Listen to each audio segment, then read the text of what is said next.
Film Commissioner for Pinellas County, St. Petersburg, and Clearwater, Tony Armour, and of course, the director of the Sunscreen Film Festival, Agatha Deskalidis. Deskalidis, you got it. I almost got it right. That was Listen, good. Perfect. yeah, thank you, thank you. I rehearsed Slight that. hesitation. Yeah, Okay, I did. I wasn't nailed it. sure myself. I fully admit that. I don't know that's all everything, right. but I'll tell you what. It's great to have you both here, Tony, Agatha. Listen, let's talk about all of the things that are going on in St. Petersburg, Clearwater, that you guys support. A fantastic film festival, we'll talk about that, but it all starts with the Film Commissioner's office, and that includes independent films, that includes SAG projects, that includes television commercials and TV shows, very much like the one that I work on, we've shot in St. Petersburg, and I feel you are a part of that in some way. We'll talk about that too. But what about your role that is so important to bringing projects to this area? Yeah, so a lot of what the Film Commission does is not just manage the projects that come to the area, whether it's a student film on up to a large feature film or something like that, but it's also attracting those projects to Pinellas County, to St. Pete-Clearwater, Tampa Bay area as well. And so I am, in a normal year, I'm out traveling a lot, going to film festivals and film markets and kind of events all over the world, pitching the beauty of St. Pete-Clearwater to bring them here to shoot their projects and the benefits of bringing your project to this area. Well, there is so much character from new buildings and beautiful places like the pier to places that look like they could be in middle America, or little beach shacks that play great roles in all kinds of films. You have the locations for these projects right here. Yeah, that's the beauty of it. Everybody wants to come and shoot in the state of Florida, and we do have everything from the beauty of the beaches to Old Northeast and little towns like Dunedin and Oldsmar and Gulfport and Safety Harbor, and we had a couple of Hallmark Channel films that shot here because they love the area so much, and then we get these thrillers like Fear of Rain with Katherine Heigl and Harry Connick Jr. that just came out a couple of months ago. So a lot of great stuff that shoots in the area, and we're happy to do what we can to bring it here. And I'll tell you what, just a few years ago in Largo, Seminole area, my show Military Makeover with Montel, we did a season there for a deserving military veteran and their family, made over their home. You guys were so supportive of letting us bring in all of our crew and take over streets and shut down. The support from the local law enforcement, everybody was a part of it. So it does take the whole community to put these projects on. And then when you get something like an independent film like the Sunscreen Film Festival that has grown international at this point, right? Tell us about that, Agatha. It has. It's actually Tony's baby. He started it. I figured it looked a lot like him, actually. We need the DNA test. That's my eyes. Where is Montel when you need him? Because we need the DNA test, right? Yeah. It has. We're very excited about this edition, which is taking place next weekend. Yeah. We have directors, screenwriters, actors coming from all over the world, even India included. Thailand. That's Asia. It's close. Yeah. Right. But it has become very international thanks to Tony, who has been an incredible ambassador, taking it overseas all over the place. So we're looking forward now to the incoming traffic with COVID settling down a little bit and coming back to a new norm here at the film festival, having a live event. We're very much looking forward to it. Yeah, it's exciting to finally be doing, a live film festival. So many film festivals have gone online over the past year, Sure. and we're one of the first ones really in the country or the world to be doing a proper live event. And we have over 100 films with filmmakers that are traveling in to this area just to come to the festival this year, next weekend, April 29th to May 2nd, downtown St. Pete. And you know what? You probably work with a lot of film commissioners across the Bay and Tampa. And what can we do as citizens to support the work that you both do to bring projects to the area? Because let's face it, there is a tremendous amount of revenue and a lot of people based in the Tampa Bay area, whether it is commercial production, infomercials, it's a hot spot here, and you need the locations. It generates a lot of revenue. There's a lot of livings that are made, myself included. What can we do as citizens to support what you do up in Tallahassee? Yeah, it's interesting. Everyone, when you're watching TV or films nowadays, you see that Georgia Peach logo at the end of everything. Yeah, why is that? I wonder why that is. And that's why because, is that? The state of Georgia really supports filmmaking and production with a great state tax incentive, something we do not have in Florida, and we have not had for a number of years now. And so really, reach out to your state senators and legislators and tell them that it's something that we want here, because Georgia's bringing in $9 billion a year in that particular industry. And it's not just, actors and stars and things like that. I mean, you're talking about caterers and construction workers and electricians, and those are the people that make a movie and make a yeah, TV skilled production tradespeople, and that's a great point. I'm glad you made it. You know, there's electricians and plumbers and everybody around here that is always looking for work. Film sets and TV production ongoing is needed. You know, you need drivers, you need all sorts of deliveries.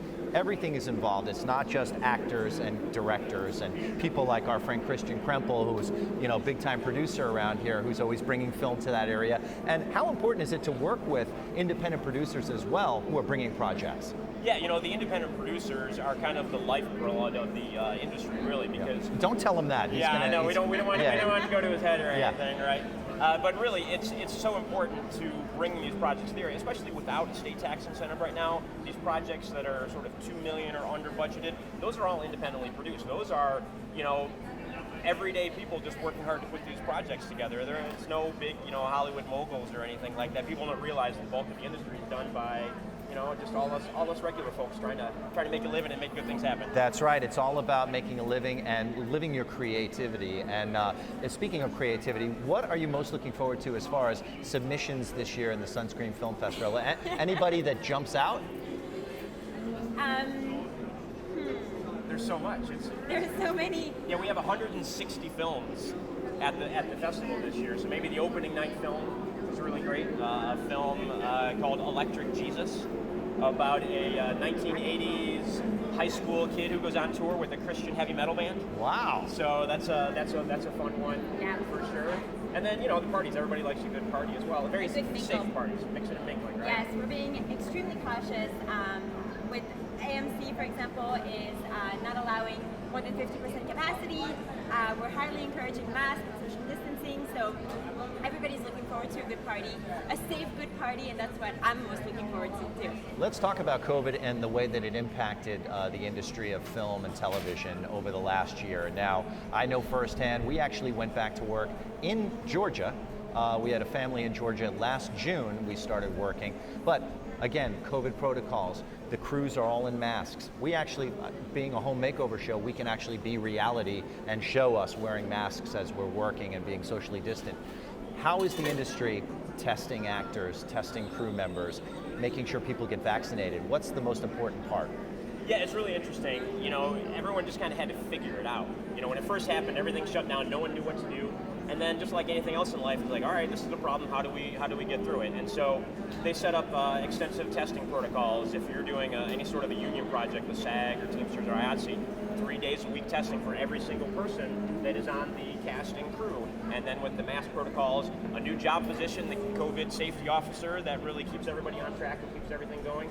And so now that everybody is used to this and knows what they need to do, production levels have gone right back up to where they were, you know, pre-COVID. So we're right back to 2019 levels of things happening and people shooting and you know, life moving forward, basically. That's it, and you know, getting vaccinated is super important as well. Are we making sure that film sets are keeping track of people, make sure that they are vaccinated, actors being close to each other, stuff like that?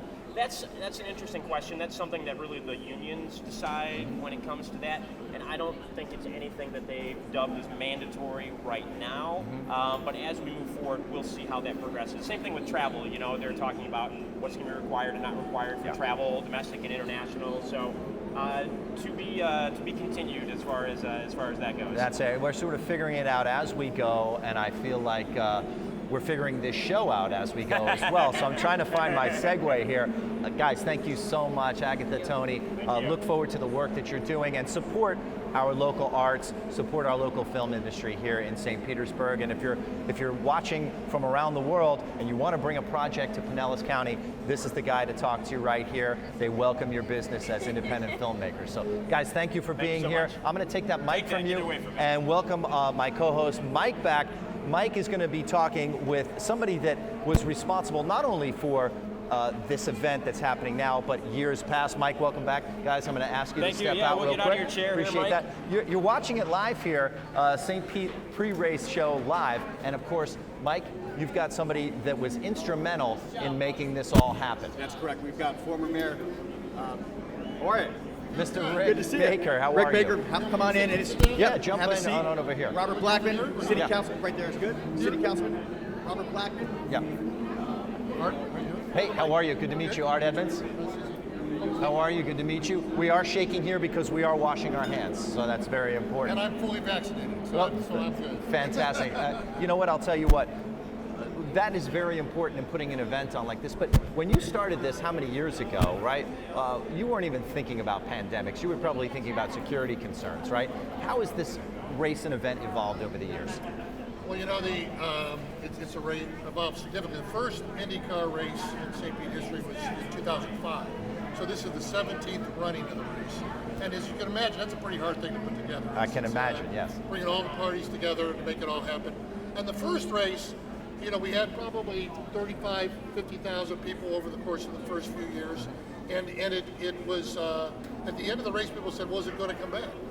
And believe it or not, every year for a few years they would say, "Is it going to come back?" Right. And now, this we won't get the normal attendance this year. Sure. But next year they'll have 150,000 people. It'll be televised in 200 countries around the world. It's probably after Indianapolis 500. This is the premier IndyCar race in the country right now. What was it? I mean, you're mayor back in 2005. What inspired you to work together to put this all on? How does this all go We together? had some minor series races in the 80s in St. Pete that nothing like the IndyCar or anything like that. But that was part of it. Part of it, I grew up in indianapolis, and so I grew up in earshot of the Indy 500. Sure. Kind of like we are hearing it right now. Like we can hear it. In fact, I live in the old Northeast, so I can hear it from my house right now. There you go. Just like me growing up in Indianapolis hearing it, my kids have grown up hearing the winding of the wheels during these 4 days. Nice. So I really could see what a race like this does for the city, and it brings in the attendance, but most importantly, I don't think there is nothing that we do has the kind of impact that this race does for the image of the city worldwide. You know, we have a baseball team, but it's named after Tampa, so people don't even know it's in St. Pete. Right. But we have a race here that's the St. Pete Grand Prix. Right. People know it's here. People around the country know it's here. But what's really important is that you have continuity. You know, if we had started in 05, I left office in 2010. Right. If the city council that came after me didn't support it, and if they weren't enthusiastic, it would have died a long time ago. So like Robert Blackmon, when he comes to city council, he's a champion of this race. Yeah. You have to have that you have to have that. Well, let's hear from Robert, because Robert, as an ongoing project here, this is something like you said, inherited. What was it that you felt was so important to keep it going? Well, you know, I'm from St. Pete, born and raised, so I grew up knowing about the race, and you know, back in the 80s, again, we had some starts and stops, but the big race, how we know it today, came in 2005, and kind of just a preservation, but also, again, it really puts us on the national spotlight. Every few years there's been talk in, you know, the paper and media, do we still need the race? I frankly think we don't need it, but we want it, and it certainly enhances us. So, you know, Mayor Baker was a big cheerleader for the city, brought about a lot of what we have today, but it takes generations. Instead of leadership, you have to have continuity, you have to have people constantly pushing for St. Petersburg to get us out there, but it's a lot of fun too, and the drivers will tell you, you know, this open street course is just a lot of fun to drive and a lot of fun to be here, and it's a great quality of life. It kind of brings that sort of Monaco kind of feel, right, to our little downtown St. Petersburg here, which is booming bigger than ever. And let's talk about booming, because this brings a lot of revenue, a lot of jobs to the area. Well, absolutely. I mean, we're a growing economy right now, and we want to make sure we keep growing in smart ways, because we are a landlocked area, so there's only so much room for growth. But IndyCar plays into science, plays into tech. A big thing I've been working on is trying to get the Science Center reopened on the other side of town, a science facility and a campus for kids. But, you know, you see all the kids out here at the race, and that's exactly what you want, to get the next generation involved and engaged in innovative different industries where they can make a good living, and you can also grow the economy in ways that benefit the entire city. Well, you know, it's a family event. You know, young families come, and like you said, the next generation goes, oh, my dad used to bring me here, and, you know, they bring their kids, and it's something, how proud are you? You know, I describe what St. Petersburg has become, the downtown, is a 30-year overnight success. Right. Because people worked so many years, so hard to build it, and then I think our tipping point we hit at about 06, 07, and then it's been self-propelling since then, and like a rocket ship. and you might know or remember St. Pete was considered kind of a sleepy retirement town Right. for decades and decades Except and for decades. around here, Beach Drive, there were some great restaurants Well, and that a few didn't start bars. till about 03, 04, 05. Janice Live, all of that. I used to come to concerts. So that used to come, right, Sure. right. And so, but I think when the green flag was waved in 2005 for this race, that was the moment St. Petersburg became cool. And from that point forward, it's just the trajectory's gone up. It wasn't just the race, it's the Dali, it's the museums, Yeah. it's the galleries, it's Beach Drive, it's the businesses, Duke Power. It's all that came together. But I really think that trigger point, because all of a sudden, now people in Europe, people in Monaco watch the St. Pete race. Sure. People know that St. Pete's a real thing because in those places, they think of St. Petersburg as a racing town. And I think what's neat is that the people in St. Petersburg now think of us as a racing town. And that's amazing. Well, that's an accomplishment and a credit to you. And let's get off the racetrack for a second here. What's going on with the Rays? Obviously, American League champions last year. Are we going to see any progress with the new stadium? Are you going to keep them here in St. Petersburg? You don't have to give away too much if you're in discussions or whatever, but give us a little hint. Well, there's been a little bit of back and forth recently in the media, as you've seen, but I'm a big Rays fan. I love sports. That's why I'm here today.